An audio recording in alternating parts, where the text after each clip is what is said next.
Ma? Bakit may dalawang planeta sa taas ng ulo ko? Mamimili ka anak kung saan ka lilipat.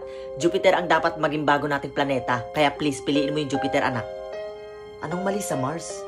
Ate ka lang anak ha, may kukunin muna ako sa kusina. Piliin mo yung Jupiter ha. Sige po ma, Jupiter.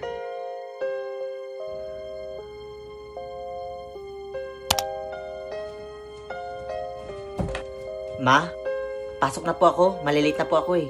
O anak, pinili mo ba yung Jupiter?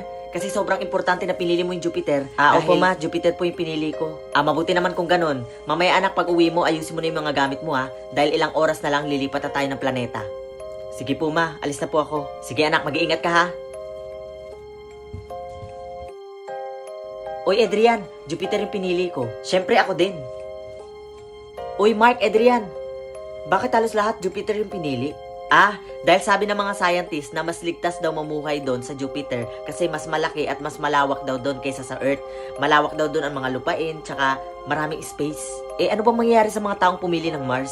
Naku Marvin, pinagbabawal nilang sabihin kung bakit. Oo nga, pinagbabawal na sabihin eh. Pero Mars yung pinili ko. Naku, lagot ka Marvin. Kasi yung mga tao doon na hindi pumili ng Jupiter ay magsisisi. Ay naku, ano bang problema sa Mars?